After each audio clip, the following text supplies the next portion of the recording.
All right, so we're continuing in the Gemara in Ya'khtובות, Daf Gimel Amud Bet, and we were dealing with the sugya that analyzes a baraita, and this baraita it has several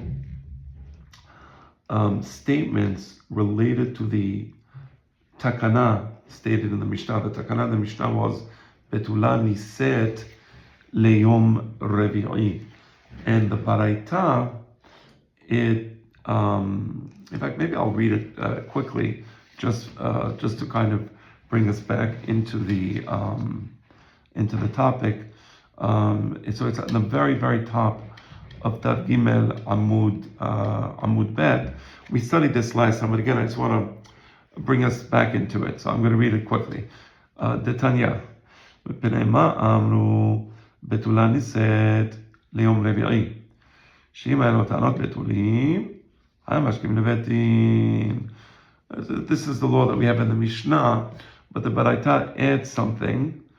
V'tidnaseh be'echad be'Shabbat. So if the consideration is betin, let them get married on Sunday, because the betin sits on Monday.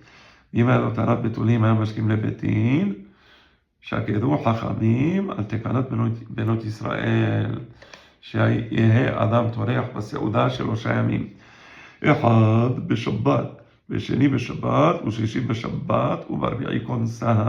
So this is a famous law of shakedu.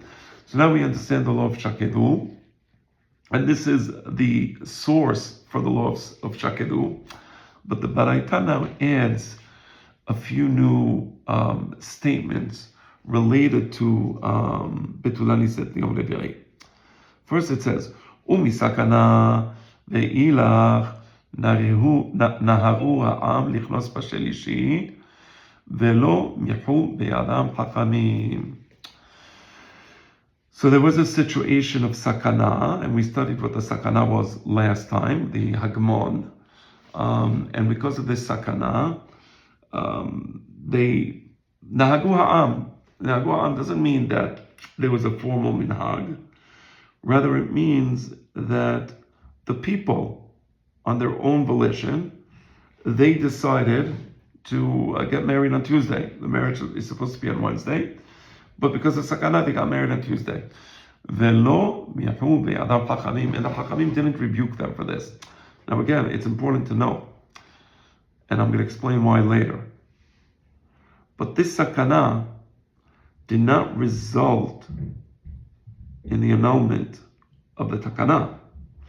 This sakana, it only resulted in this, that the people on their own decided not to follow the takana, not to get married on Wednesday, and the Chachamim tolerated this. We'll see the significance of that later. Then there's another statement of the Baraita. Ubasheni lo yichnos. Monday, they wouldn't tolerate it, meaning they allowed the people, because of the sakana, to make the wedding on Tuesday. They didn't allow them to make the wedding on Monday. Ubasheni lo yichnos. Ve'im echamat ha'ones mutar. But if the reason for making the wedding on Monday was because there was ones, mutar, we did not study what the ones is. All right? ומפרישין את החתן מן הכלה ליל שבת תחלה מפני שהוא עושה חבורה. And finally, and this is the end of the Baraita, and this is the final law of the Baraita, that on Shabbat night, Leil Shabbat, was not, the Hatan was not allowed to be with the Kala for the first time, because he's doing a Habura. Okay, so we're going to study that later. Last time, we begun the analysis of the Sugya, which looked at, rather the analysis of the Baraita, which looked at the question of Sakana, and we studied that the Sakana was that the Hagmon would come on Monday, and there was a rule that the Hagmon would be able to have first dibs, so to speak, on the kala. So that was the sakana, and we dealt with that law last time. And then if you skip down a few lines, it says, Velidrosh lehu de'ones shareh. So we said that the sakana was that the woman might end up fighting back, and because she's fighting back, she'll be endangering herself, and if she could get killed, right? And we discussed this at length last time, but this is where I want to start from now. Velidrosh lehu de'ones shareh. Why don't the Chachamim teach the people that in a situation of ones such as this, it's permissible, meaning it's honest. There's nothing the person can do. She's anusa, and anusa hamana patre, right? You understand the question? So the Gemara said, "Ika perusot, ve'ika name kohanot." Okay, and again we explained that last time. I want to summarize the different shitot on lidrosh lehu de'ones shareh. If we know that gilui arayot is yareg ve'al ya'avol, how can it be that ones is shareh? We're talking here about an eshetish, right? So they say ve'lidrosh lehu de'ones shareh, but how? So there were two shitot that we saw in the Tosafot. The first shita was the shita of Rabbeinu Tam. And if we had to summarize the shita of Rabbeinu Tam, we would say that en be'ilat nosri ela be'ilat behema, that the be'ilat of a nosri has a legal standing of the be'ilat of a behema, and therefore it's not yihareg ve'al ya'avol. That's the shita of Rabbeinu Tam, and we explained that last time as well, right? Then there was the shita of Ribam. Ribam was of the opinion that no, it's incorrect to say that the be'ilah of Nasri is like a be'ilat behema. He disagrees with Rabbeinu Tam, but he says that isha karka olam, that the woman is passive and there's really she's not doing anything. So when the Hachamim say that gilui arayot is yihareg ve'al ya'avor, it's only bikum de'aseh, only when there's an action being done. But here she's a victim of some hagmon. That's yihareg ve'al ya'avor. That's she's anusa. There's nothing she can do. That's called karka olam. And we explained also last time that karka olam doesn't necessarily mean that, but it means something else. Listen to the previous class. But here's what I wanted to bring to your attention. I wanted to bring to your attention, and this is really my father's explanation, and it's an important explanation because it goes to, I would say, a historical dispute between Sephardim and Ashkenazim, and it's as follows: when is there an obligation of Kiddush Hashem? My father said, alav shalom, that for there to be an obligation of Kiddush Hashem, there has to be a bechira. There has to be a choice. If there's no choice, if you're not giving an option, there's no Kiddush Hashem. Meaning, the goy comes to the Jew and he says, I want you to do avodah zarah or I will kill you. That's a choice. The Jew can choose to do avodah zarah, or the Jew can choose to be killed. Yihareg ve'al ya'avor. So the halakha is choose the option of yihareg and do not choose the option of ya'avor. Let's say the goy, just to give you an example, comes to the Jew and he doesn't give him a choice. He physically takes the Jew and he forces him down on the ground, so he's bowing down before the idol. Does the Jew have the obligation to commit suicide now? You understand the question? It's an important question. And according to the Sephardi approach, and my father's approach at least, no. Yihareg ve'al ya'avor means you have the option of having the goy kill you, or you have the option of saving your life by doing avodah zarah. If the goy comes and he forces you on the ground and he's pushing you down, the law of Yarek Ba'al Yamorot doesn't apply because there is no option, right? So you don't have to, try to figure out a way to strangle yourself or to kill yourself. The idea of martyrdom is very common among the Christians. The Christians always speak about martyrdom and how Jesus, he died for our sins, and I think they have other martyrs in Christianity, and it's almost like it's a great shevach. And the truth,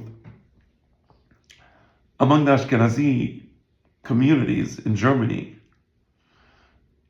martyrdom was common, and they didn't take the approach that I just described.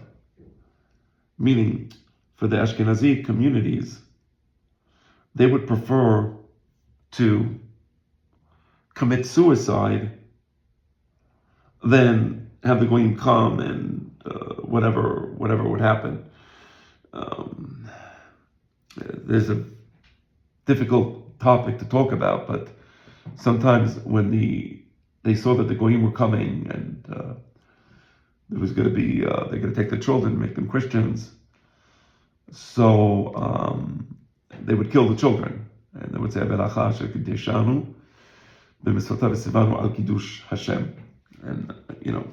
I'm having here a legal discussion. I'm not having here a evaluation, which nobody should know these types of situations, and nobody should, we should not be in a situation which is in an impossible situation.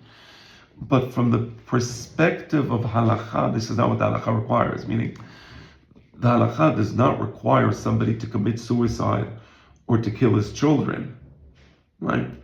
By us, and you see this in Igeret Hashmad of Rambam, we want to live. We don't want to be martyrs. We do want to do the Mitzvah of Kiddush Hashem, of course, if the Mitzvah of Kiddush Hashem is there.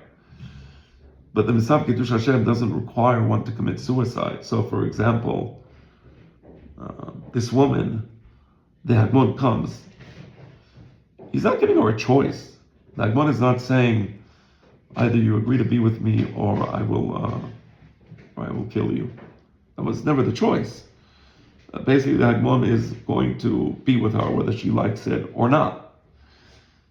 And let's say there was a gun in the room. Is the woman obligated to run to the gun and shoot herself so that the Hagmon doesn't violate her? And from the perspective of Jewish law, the answer is no. There is no obligation for the woman to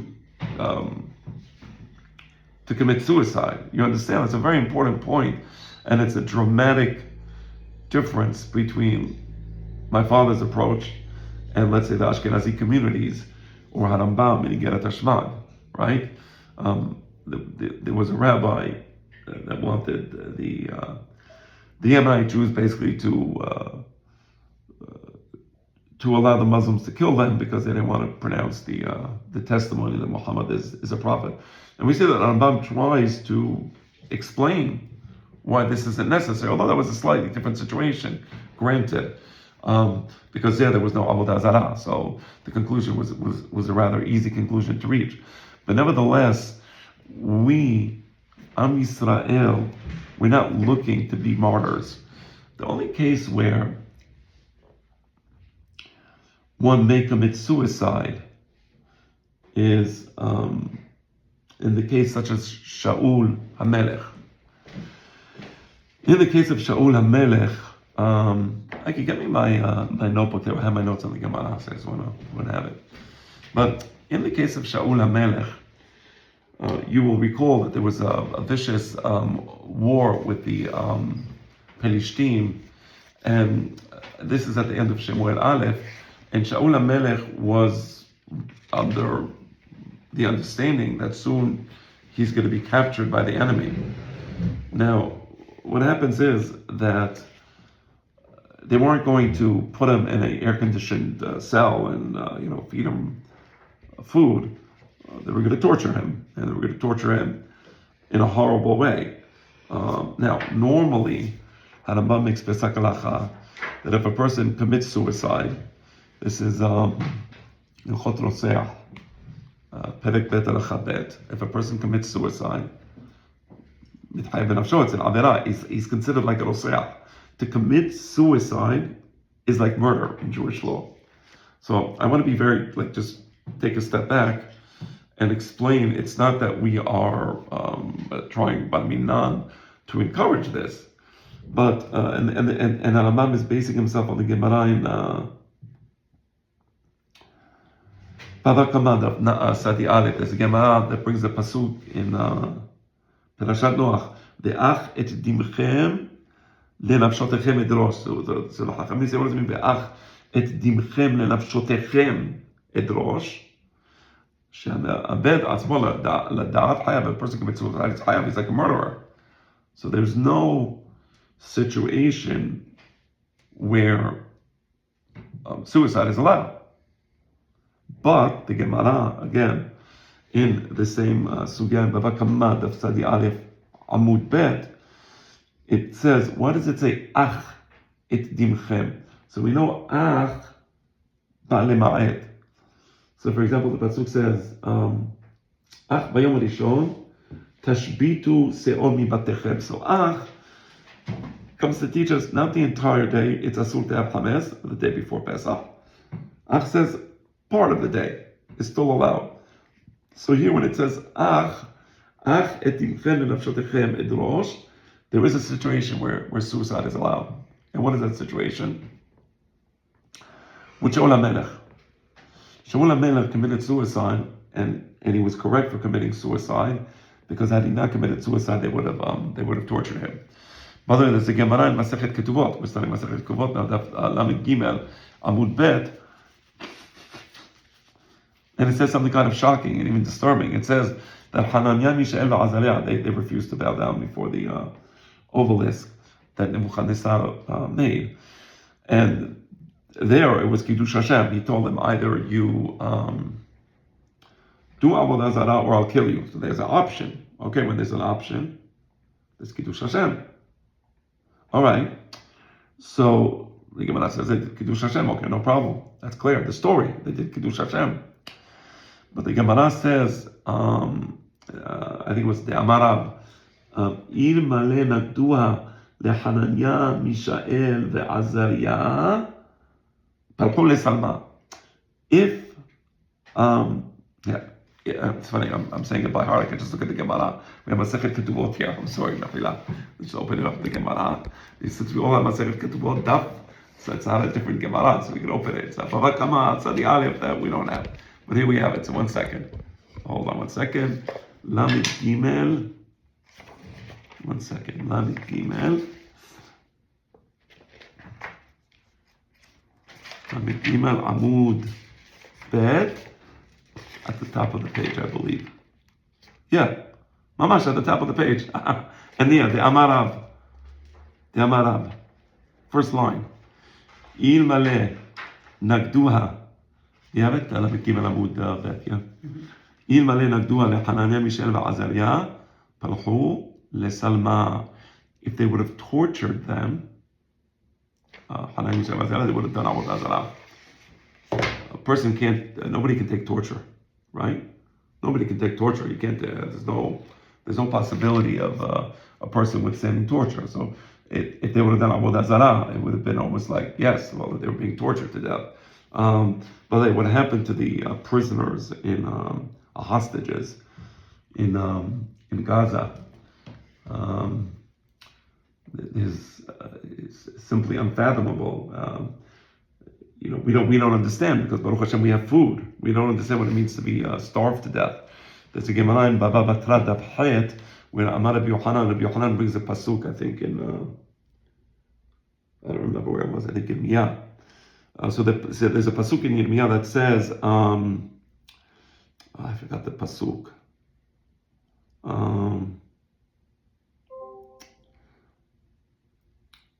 There's a pasuk in Yirmiyah.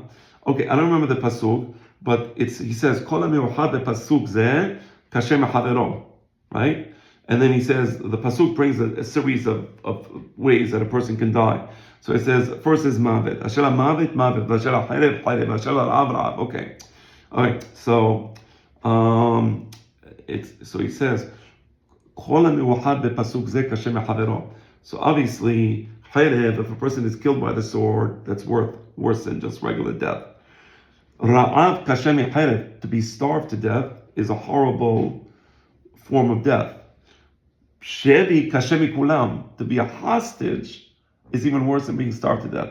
Nabal Minan, these people are hostages and being starved to death.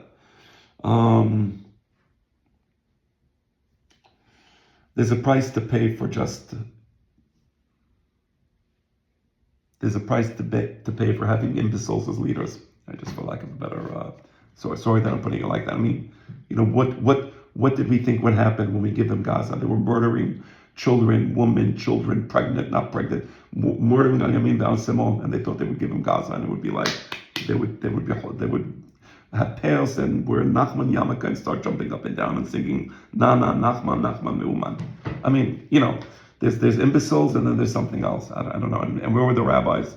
Many of them were supporting this stupidity, just not to be believed. Anyway, Mechila, getting back to the point of suicide. So Shaul HaMelech realized that he was going to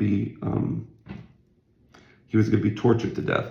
So according to halacha, ach balema'et, that again, this is going back to the Gemara in Bava Kama Sadi Aleph, that when you have a person going to be tortured to death like Shaul HaMelech, balema'et, that's allowed to commit suicide in that case. That's what happened also in Masada, when the people committed suicide because the Romans would have tortured them in the most barbaric, heinous way possible. I mean, what the Romans were planning on doing to them was simply unfathomable. Not better than Hamas, let's put it that way. Anyway, and there's a Gemara in Masechet Yevamot, Daf Ayin Het Amud Bet, that if you remember, there was 3 years of famine in the days of David HaMelech, and the Gemara says, why was there famine?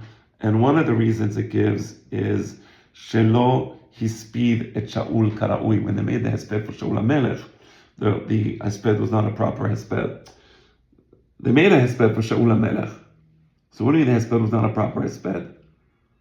But the point is, here you see that even though he committed suicide, he was considered a Sadiq, and they should have done even better hesped than they did for him.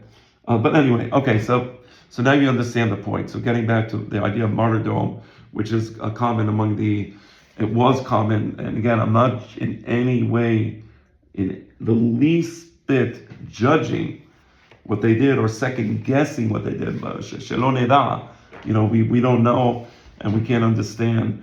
But I'm just talking about the halakha. I'm talking from the perspective of halakha. You should not be committing suicide, right? Kiddush Hashem is if you have a choice. So this woman, that Agmon comes and he wants to rape her, there's no law of Kiddush Hashem anymore. And that's also Esther HaMalka. That's a peshat of Esther HaMalka. Esther HaMalka, that's like Hashverosh came and said, Esther, either you submit to me or I'm going to kill you. He's not killing her.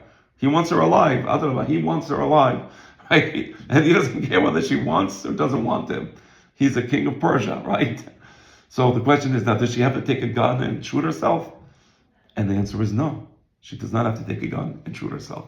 All right? It is a very important point of halakha, and I'm happy that we had the opportunity to explain it.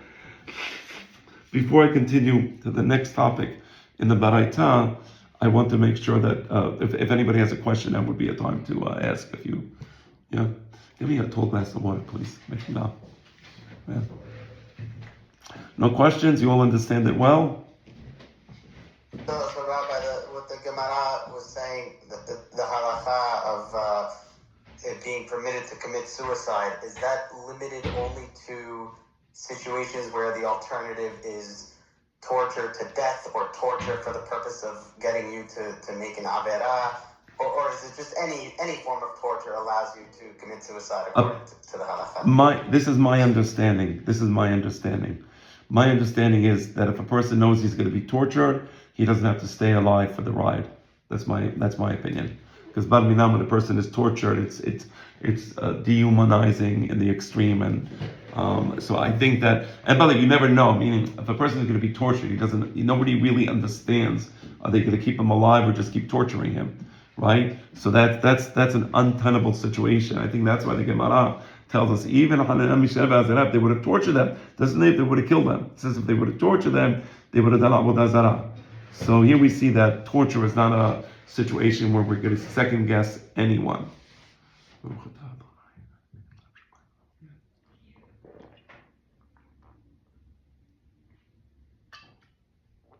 Hold on one second. Send the text to Joey. Why the heck is he not in the class? He doesn't have him in shul today. Right, why? Right? He does, I didn't realize, okay. Okay, all right, so that's the question of martyrdom. Let's continue in the Baraita, okay? Right, so that was the question of the Hagmon. The Baraita continues, and let me just find the place. Okay. All right, continuing in the Gemara. V'le'akeruha gezerah abida debatla utkanta derabanan mikame gezerah la'akrinan. So the Gemara asks a question on the Baraita, which said that there was a sakana because the Hagmon would come into the city on Wednesday to see if there were any weddings and take advantage. So they say, why don't they be okrim the Gezerah of Wednesday, and that's it, just to know it. And the Gemara, and I'm going to explain this a little more later. I am going to explain this later. It's a very important point. But the basic sentence here is that the Gezerah of the Hagmon, that one day is going to be annulled. Our laws are not going to be annulled, right? So we're not going to annul our takanot because of the rule of the goyim. All right, they're very important to understand that. All right. Iachi bashelishi nameh ateu ba'il misefeka la'akal nafshe. So the Gemara continues as well.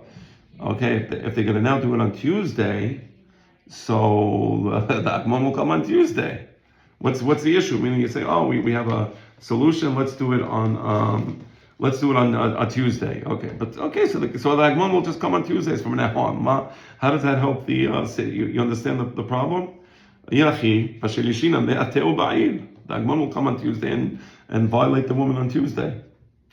And misefeka la'akal nafshe.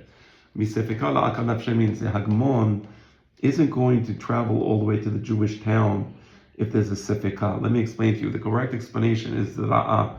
Rabbi Aharon Halevi, he was the teacher of the Ritva and of Rabbi Kreskas Vidat. He was an outstanding Talmudist, and I think I mentioned this in the previous class. When it says Nahagu Ha'am Nisa B'Shelishi, it doesn't mean only B'Shelishi. Sometimes they do it B'Shelishi, sometimes they do it B'Ve'i. So now the Hagmon, he doesn't know when to come. Now let me give you a little background to this so you understand this better.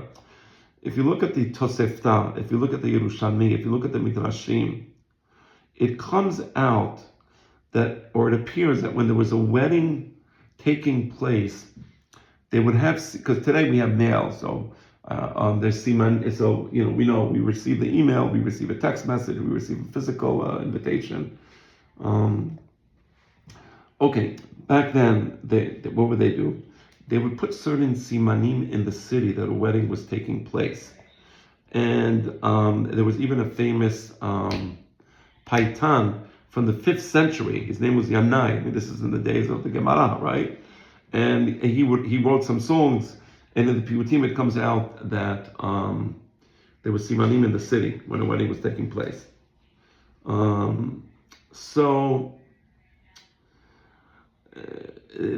Alav Shalom, Professor Saul Lieberman, he rejects the above. He says, how can you have a siman every time there's a wedding? So he doesn't agree with this particular theory. But my father, Alav Shalom, he said as follows. The Gemara says here, Misefeka la'akar nafshe. Now apparently the people understood when the wedding was going to take place. It was a Hagmon who didn't understand when the wedding was going to take place. Now, suppose the wedding was going to take place on Wednesday. Okay. You can't lie all the time and say there's no wedding, right? But when you have 2 days you have Tuesday and Wednesday. So let's say that one comes on Wednesday. Where's the wedding? He said, no, the wedding was on Tuesday. Okay, so the next week the Agmon comes on Tuesday. I said, no, the wedding is going to be on Wednesday. So when you have 2 days, as the Ra'ah Rabbi Aaron HaLevi says, you can cause a situation where the Hagmon is, so to speak, realizes it's not worth his time to constantly travel and constantly be told he came the wrong day. But the Jewish people, because they had the correct simanim, they knew when the wedding was going to take place, right? But now you see the advantage of having 2 dates instead of 1, right? So, and that's why the simanim were important. That's why my father, Allah Hashem, says that the approach that says that the word simanim was likely the correct approach, which is why the Jews knew when the wedding would take place, but not the Hagmon, right? All right. Now, just a clarification point, the Hagmon was only interested in Betulot? Right, the rule was, good question. The rule was that, and this is from the last week's class, the rule was that the Hagmon had a right, according to their law, if there was a wedding of a Betula, the Hagmon had a right to violate the Betula. That was the law. So it applied specifically to Betulot, correct. And not to Be'ulot. Okay, so let me ask a question. Look at the Lashon again here in the Gemara. It says, Veli'akeruha gezera avira de batla utkanta de rabanan mikame gezera la'akrenan. Iachiba shelishina me ateu ba'ir misefeka la'akar nafshe. You see there, misefeka la'akar nafshe? Okay? Now, how do you say in Hebrew, and anybody can answer this question, how do you say in Hebrew to annul a gezerah? Right? How do you say in Hebrew to annul a gezerah? Somebody tell me. Levatel. Levatel, correct. Who was that? Irving? Yeah. Yeah, exactly. En betin mevatel gezerat betin acher, right? So why does it say li'akeruha? It says libitluha, libteluha. You understand? What does it say li'akeruha? And you see the Gemara does this a lot. It's using the same lashon. Umisefika la'akar nafsheh. So li'akeruha, it's true that it would have been better to say to be mevatel the gezerah. But since later on it's going to say misefika la'akar nafsheh, it's using the same word because it's easy to remember be'al peh. They used to, when the Gemara was brought to Spain by Rabbi Nitronai HaNasi, the way he transmitted the Gemara was be'al peh. So he would transmit the Gemara, they would write it down. So since I used to study this, you go be'al peh, it was easier. So they would oftentimes use the same word. There's a similar thing in the Gemara. One second. There's a Gemara in Masechet Sanhedrin. We read it last week, but not this part of the Gemara. This is a continuation which we didn't read. Where a goy comes to the Jew on Shabbat. This is Sanhedrin Ayin Daled Amud Bet, and the goy says something like this. Again, I'm not sure that I'm saying the exact Gemara, but Katil li aspasta ve'ila katil nalach. I want you to harvest for me aspasta, some like animal feed on Shabbat, Chilul Shabbat. And if not, katil nalach. You see, katil, he uses the same word for harvest as he uses for to kill, right? And if you don't, I'll kill you, right? So it happens a lot in the Gemara, where the Gemara will repeat the same word, even though, because it wants people, it's easy to remember by heart, as I just almost said it by heart. Like Gemara in Masechet Sanhedrin, because it becomes easier to remember, you understand? So that's why here it says V'le'akeruha, and it doesn't say something like Belivteluha, right? Okay. Very nice. All right. Now,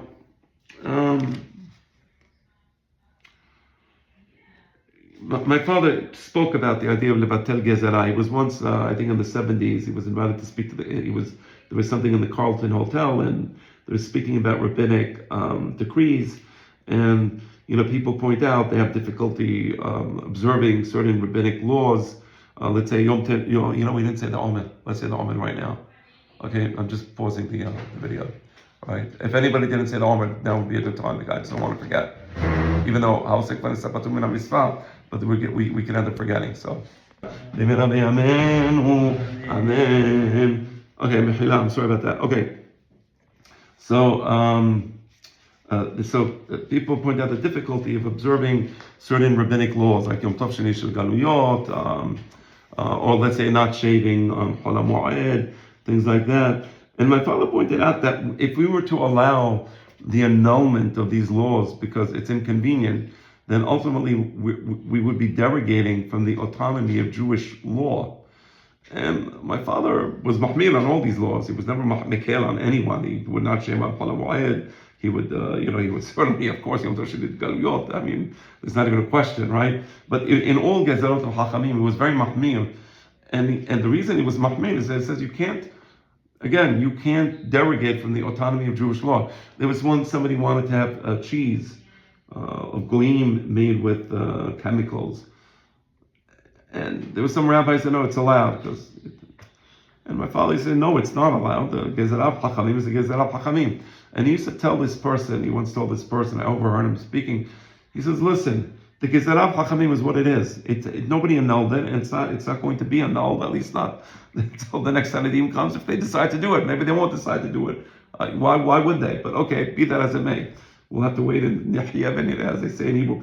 But he told them, if you're going to eat cheese, it's better to eat the cheese knowing that you're doing an avon than eating the cheese thinking that the Gezerah, the Hachamim doesn't apply. Because then you're doing a double avon. Number one, you're eating cheese, and number two, you're disrespecting the autonomy of Jewish law.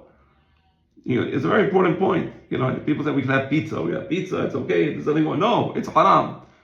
I'd rather you have the pizza. No, I'd rather you not have the pizza. I'm sorry.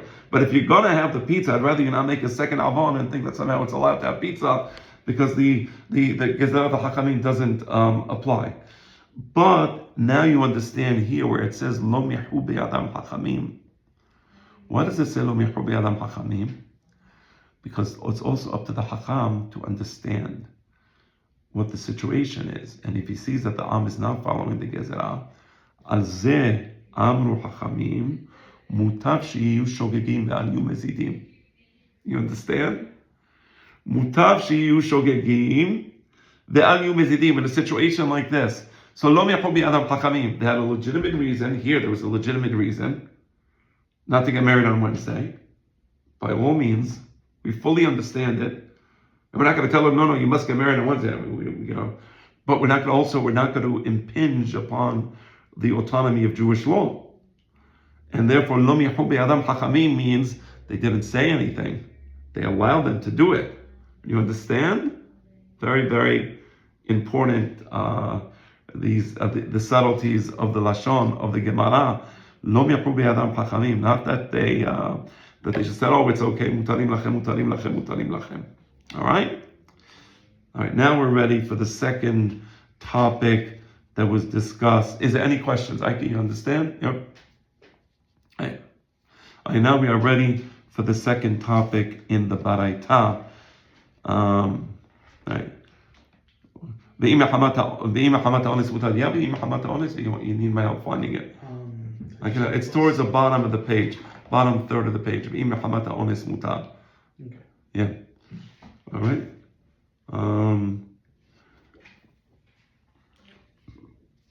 All right. Again, we said b'sheni lo yichnos. Remember we said, but on Monday we didn't allow it. But we said but if there was a situation of honest, then we did allow it. So there's a puzzle in this beraita, right? Shlomo HaMelech says in the book of Mishleh, להבין דברי חכמים, להבין משל ומליצה, להבין משל ומליצה, דברי חכמים וחידותם. So the Hachamim often they speak in riddles, right? He does a riddle. So here there's a riddle.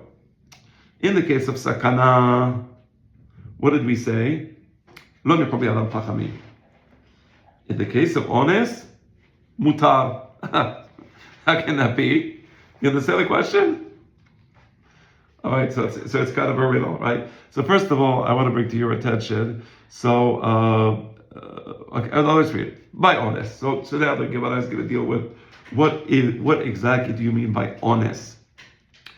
Ilema hadi amran. Perhaps it was a similar situation to the previous situation, something to do with the Roman authorities, some rule, something of that nature. Hadi amran, similar to the aforementioned or the afore discussed. Hatam kare le sakana, vehacha kakare le ones. So, if it was a similar situation, the fact that it's using a different term indicates that it must be a different situation. We're not going to use a different term unless it was different. Similarly, when you have, this is one thing that really it's just a catastrophe. Modern Pesach halacha, and I know I speak about this specific issue a lot, but it's just such a clear violation of the text. You know, when the Rambam says sheki'ata hamma, it's anything but sheki'ata hamma, right? It's seta kol chavim, but he could have said seta kol chavim. What is it, sheki'ata hamma? No, it's seta kol chavim.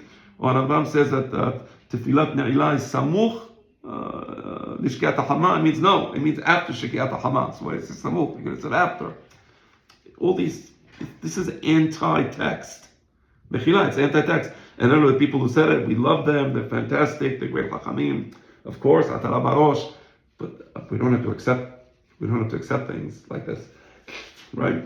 So here we see the Gemara saying, if it would have been the same situation, it would not use a different word, right? Hatam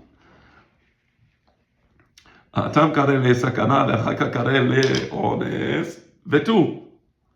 And also another consideration. Hatam nahagu. Hacham mutar. In that situation, we said it was nahagu ha'am, meaning the original takana was not a no. Nahagu ha'am means that the people on their own did it. Here it says mutar. Now, just so you know, the correct thing is mutar lechatahila. Okay, just so you know, the correct it says mutar lechatahila. If you look at where is it? I think the Tosafot, they bring it the tu hatam. Okay, and yeah. If you look at this, it's a very small Tosafot, the tu hatam. It's the last two words of the wide lines. You see the wide lines halfway down. The tu hatam, bashelishi. Nahagu. In the previous case with the Hagmon, it says Nahagu Am. Ve'amrena beperek batra de ta'anit, man de amar Nahagu. Ve'uruye lamorenan. When it says Nahagu, it doesn't mean that we make a halacha, that this is the correct way to do it. Nahagu Am means Nahagu Am. It doesn't mean that the Chachamim Horu. This is an excellent point that the Tosafot are bringing, the Gemara and Masechet Ta'anit. And, right? Ve'acha b'sheni mutalech ha'tachila.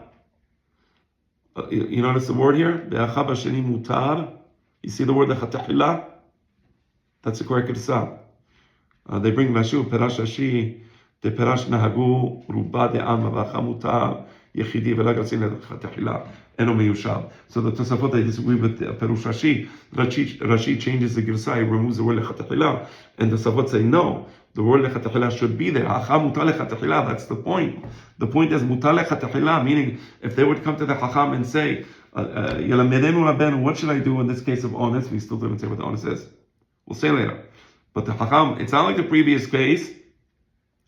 Shama nahagu. Here, morim. It should be on Monday. Okay? So you understand that's a very important point. So hacha mutar lechatahila. The word lechatahila is of the essence. All right. All right. So the Gemara is going to give two answers, meaning two answers to the question what the honest is. All right. All right. But I wanted to take a moment. I'm not going to bring out the Yerushalmi only because I'm a little tired, as you know, I'm under the weather. So the Yerushalmi, I'm not going to bring it out, but I'll just say what the Yerushalmi says. The Yerushalmi asks the same question, my honest. What's the honest? So we still didn't answer. We don't know what the honest is, but I can tell you what how the Yerushalmi answers the question. The Yerushalmi answers the question, my honest, mishum keshafim. Witchcraft, sorcery. Well, what does that mean? So let me explain that. That's an important Yerushalmi to know. Otherwise, you won't understand the Yerushalmi. What do you mean kesha? What ma'inam keshafim? He said because of keshafim, you're going to do the wedding on Wednesday. The Takarat Chachamim do the wedding on Wednesday. Betulan they said le'om reve'i. And you say no, mishum keshafim. I'm going to do the wedding on Monday. What does that mean? So let me explain. So you're dealing with it. This is almost ubiquitous through human society. Is men who are newlyweds. Oftentimes there's a certain apprehensiveness on the side of the man as to whether he will be able to perform properly, let's say it that way. So let's say you're a groom. My father explains the Gemara in Masechet Berachot, the Chatan Patur Mikriyat Shema, right? So the Gemara says Mishum de Tarid. So Rashi says Mishum de Tarid, he's tarud that maybe she's not going to be Betula. So because he's tarud she's not going to be Betula, that's why he's Patur Mikriyat Shema. My father gives a different explanation. That's not the Tirda. Mishum de Tarid, he's concerned because he's about to be with her for the first time and he doesn't know and he's concerned. Will he know what he's doing, not know what he's doing, right? Will she be happy with him, not be happy with him, right? Now, and that makes a lot of sense, right? That for that, you should be able to Kriyat Shema. If I'm about to go to court and have a dispute with somebody, I can't say Patur Kriyat Shema. I'm not even going to court with this woman. How many when is like that's what they're going on in their mind. I can't say Kriyat Shema because I'm going to be with her now, and she might not be a Betulan because I have to take her to court the next day.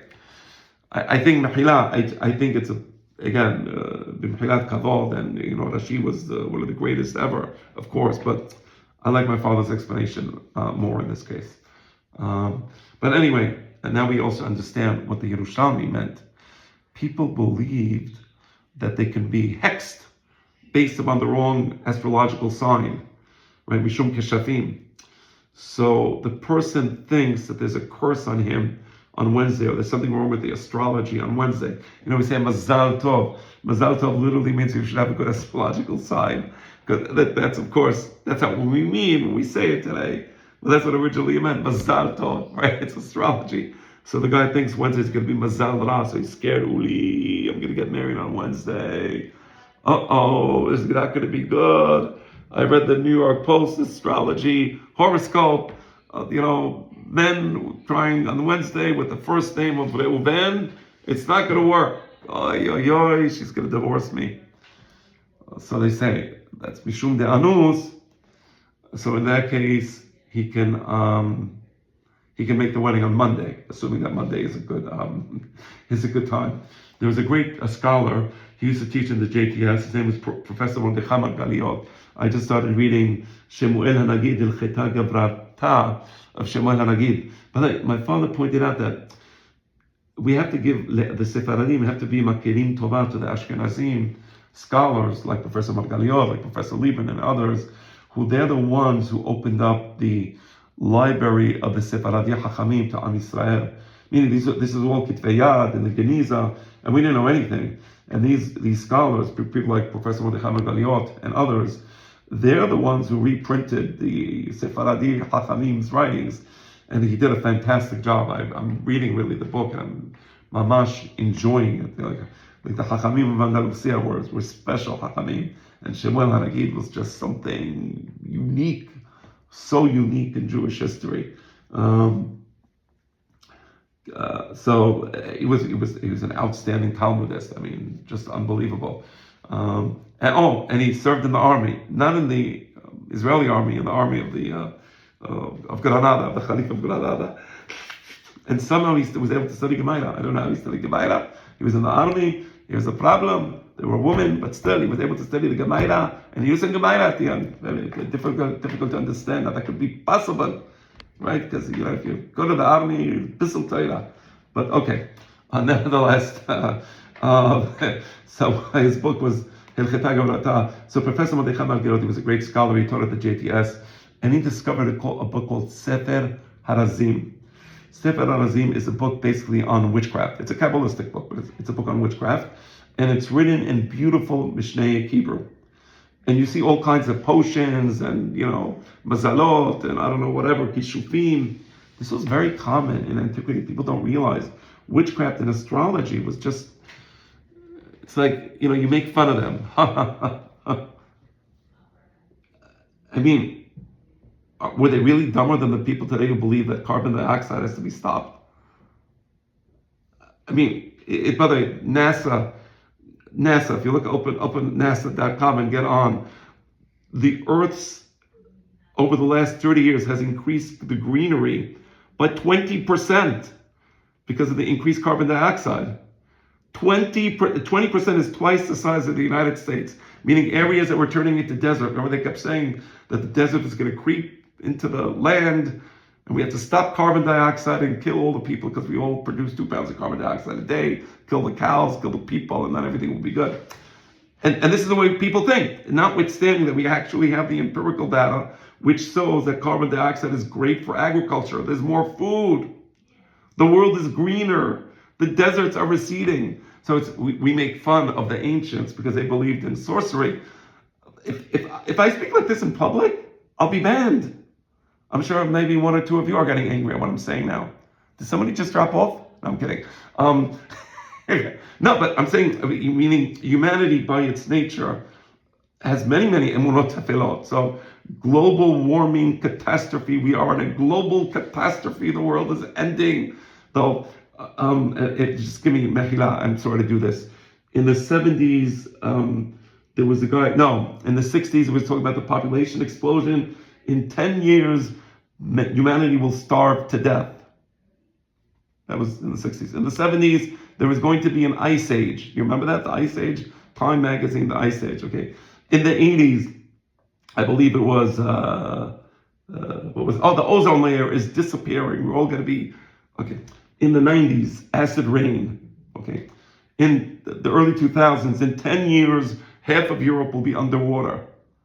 Okay, it's like, well, actually, because of the increased carbon dioxide, 20% increase in greenery in the earth. What a beracha from Hashem. And yet, you're going to have global warming demonstrations all over the world. So are the ancients so stupid? I guess. And so are we. All right. That's just one example. I'm sure there's many more. Anyway, so there was a book called Sefer Harazim. So this is very common. So the Yerushalmi is saying that if for astrological reasons you can't do it on Wednesday or Tuesday, that's called ones, and you can do it on Monday, right? All right. Now, what's happening in the Bavli? So now you see how the Bavli was anti-kishuf. We see 2 cases, and these 2 cases are interrelated, because when the Yerushalmi says, when the Mishnah says, "Betulah neset leyom levi'i, tane bar kapara," because yesh ba beracha. Siman tov. And what can be an excuse, therefore, not to get married on Wednesday? If the reason you're getting married on Wednesday is because Siman tov, so now kishuf will be the reason not to get married on Wednesday. You see the connection? Yeah? Now comes the Bavli, and the Bavli says, no, not because of kishuf, right? Because yashkim lebetin and shaktu chachamim. So here also, the Bavli is rejecting the notion of kishuf, right? Right. Now, I want to ask a question, and then we're going to continue. In the first case, in the Baraita, we had the woman and we had the Hagmon. And the problem was that the Hagmon is going to basically rape the woman. And what did we say? We said, Gezerah la'akrinan. Right? You remember that? We said, Gezerah abida devatla. Right? Utkantam mipnei gezerah la'akrinan. I think that's what it said, right? Somewhere there. Okay. And here, what are we saying? That because of kishuf, some palm reader told the Hatan, it ain't gonna be good tonight. And we'd say, for that, we're mevatim the gezerah. Yesiva be'ar'ah, ve'ezracha b'shmesh, Yesiva be'ar'ah, ve'giora b'shmesh Shemaya, says the Gemara in Perek Adar, Masechet Eruvim. The nobody is up in the sky, and the Ezrach, the important person, is down on the earth.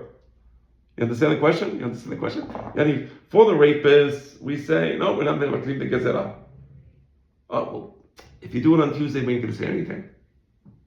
But for the palm reader, no, מבטלים the gezerah, mutar.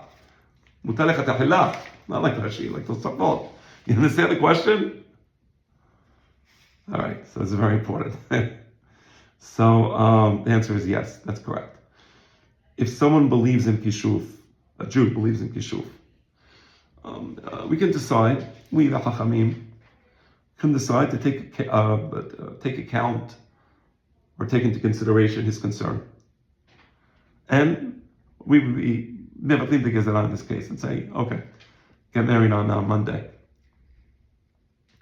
If a goy wants to abuse our system, if a goy wants to abuse the autonomy of Jewish halakha, we will not budge. No goy will tell us what to do.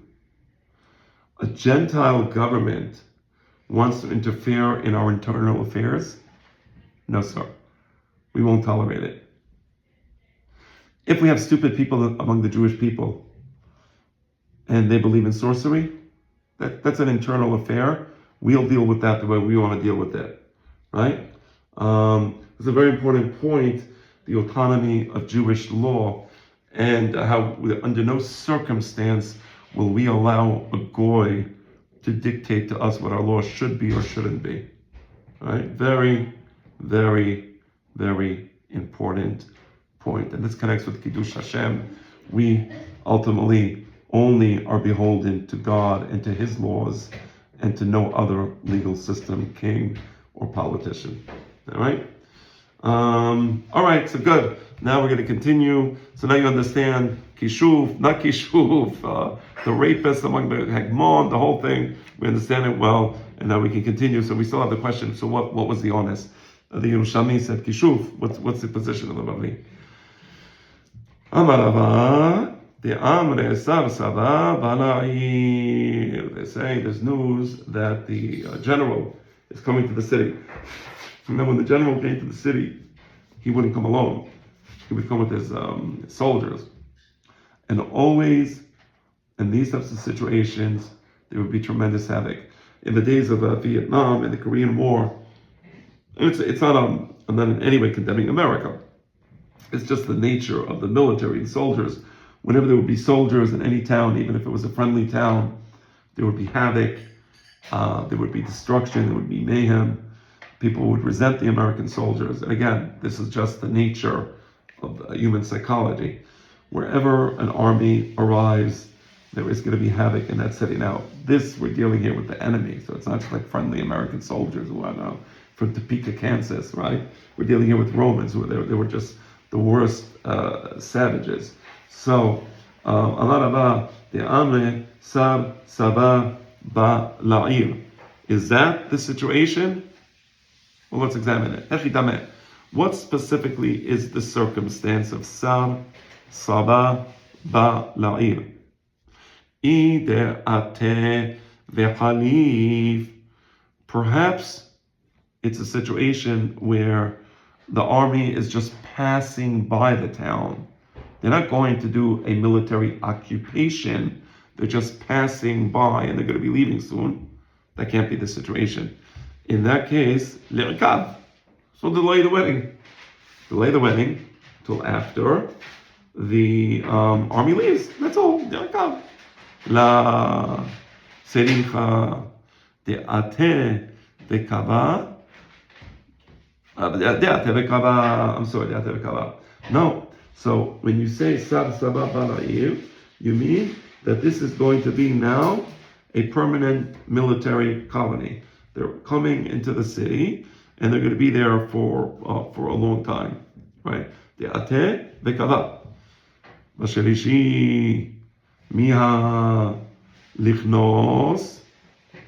So, in that case, why don't you then do the wedding on Tuesday? Why do you have to do it?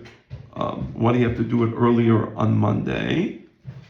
So the answer is asparva dide basherishi ka'atu. So you were supposed to do the wedding on Wednesday. Why don't you do the wedding on Tuesday?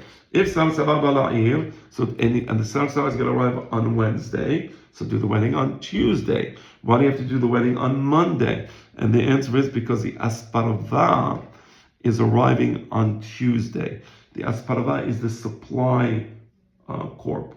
Every army has a supply corp. They have supply, so they would come. The asparva would get there before the army to make sure there's food, to make sure that when the army gets there, there's food to eat.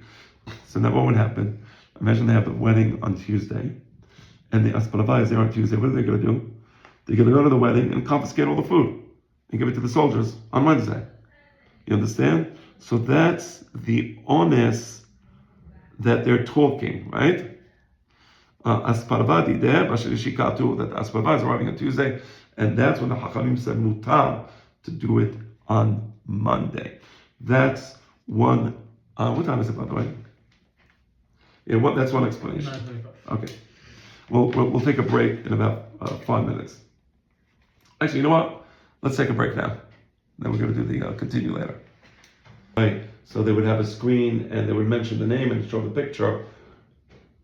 And do you remember how long it would take? And this is back 7 years ago.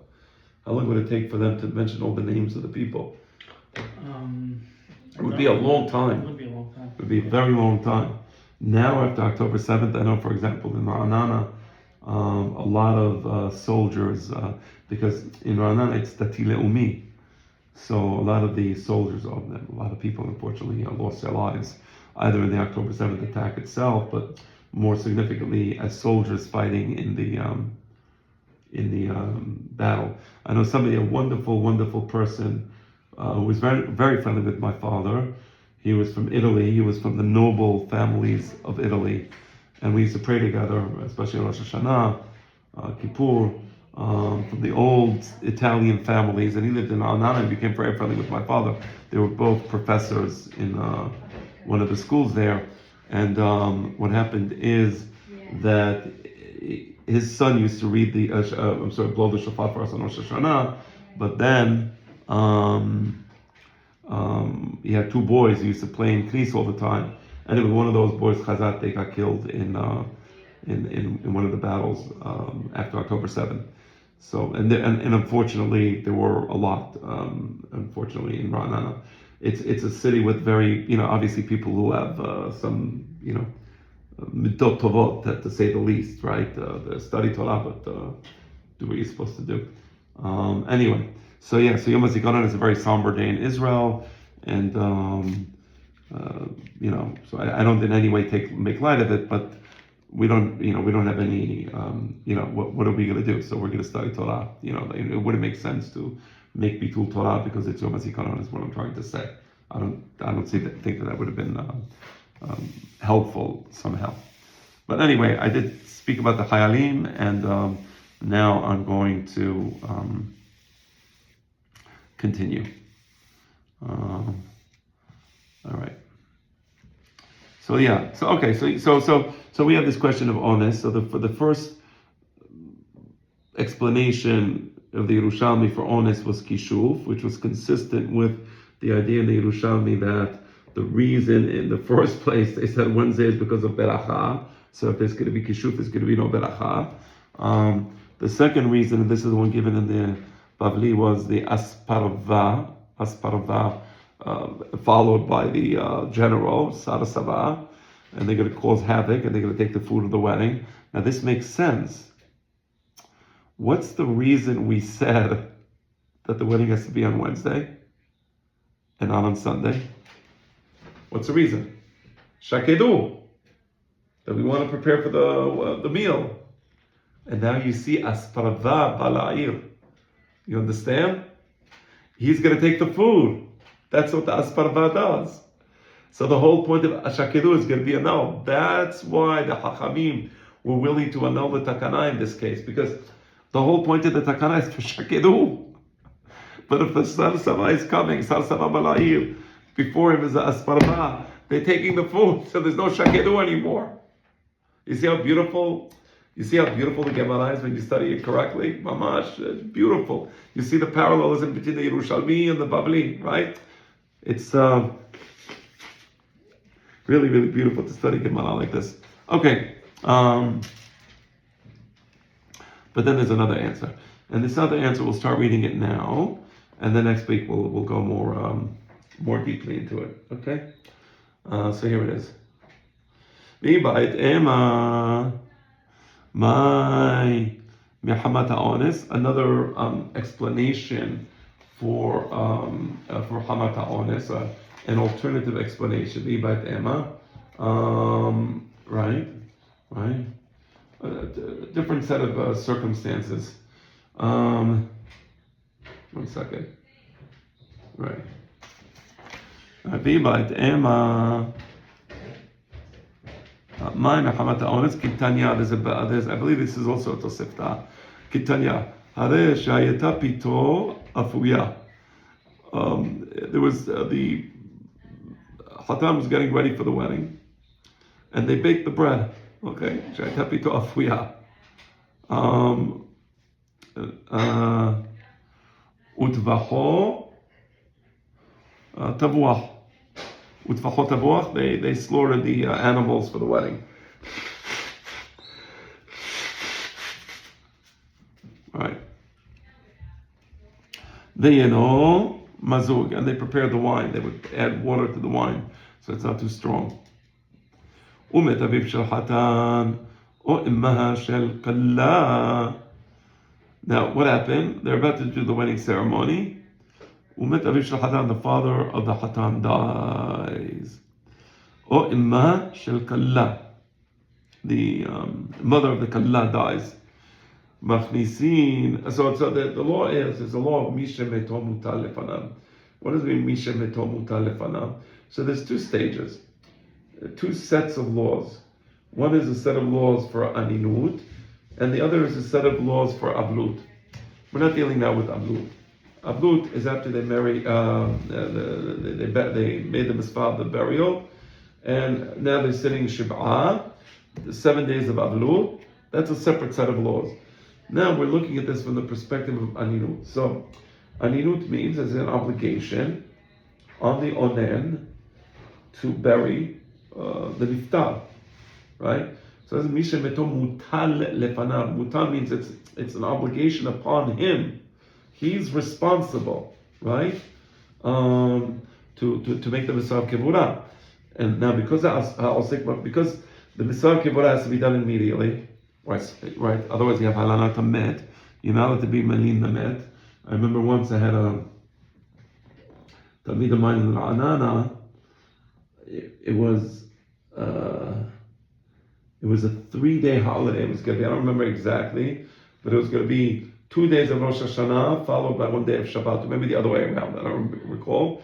The point is, no, I think it was 2 days of Rosh Hashanah followed by Shabbat. So then, a Friday morning, somebody died. So the Mu'atzah Datit in Ra'anana, they don't want to bury the person.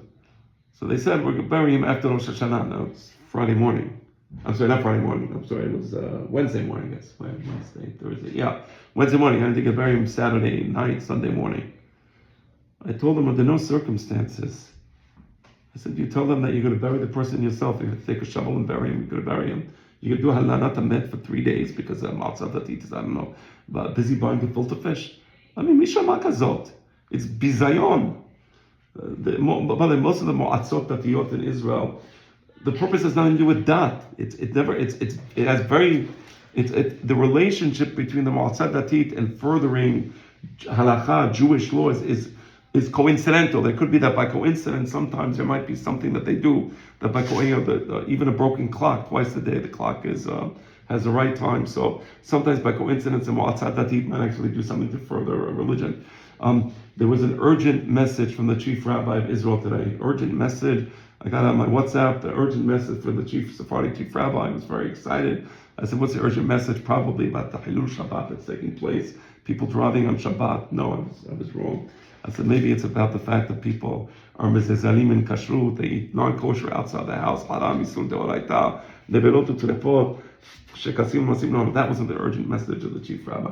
I was sure maybe the urgent message was lehazek taharat mishpacha. You know, we need more people going to the mikveh, of course, and wasn't that. The urgent message was there's a election taking place in the World Zionist Organization. We must vote for Shas Olami. I just found this so inspiring. So getting back to the Mo'atzot Datiyot in Israel, it has nothing to do with religion. I mean, again, sometimes it is. So there's a law of Halanat Hamet. You can't just allow the dead body not to be buried. You must bury them as soon as possible. And because of the law that the onen has the obligation, alav mutal ha-mitzvah likvor. So therefore, ha'osek b'mitzvah patur min ha-mitzvah. That's why the onen is patur min mitzvot aseh. He doesn't have to do mitzvot aseh. He doesn't have to say Kriyat Shema. He doesn't. While he's osek in the kevurah, he's patur from other mitzvot. You understand the point? Now, what do we do here? Here they're about to do the wedding. What are they going to do? Are they going to cancel the wedding? The guy prepared, I don't know, shakedu hachamim. He prepared 3 days. Who knows how many days he prepared? They already did shahita on the animals. What are they going to do with the meat? They're not going to have the meal. They have the bread, the animals, everything is ready. And then somebody met aviv shel hatan. Oima shel kalla. So what are you going to do? So the answer is, that's the honest. That's what we're going to see now. Machnisin et hamet lecheder. So you machnis et hamet lecheder because mi shemeto mutal lefanav.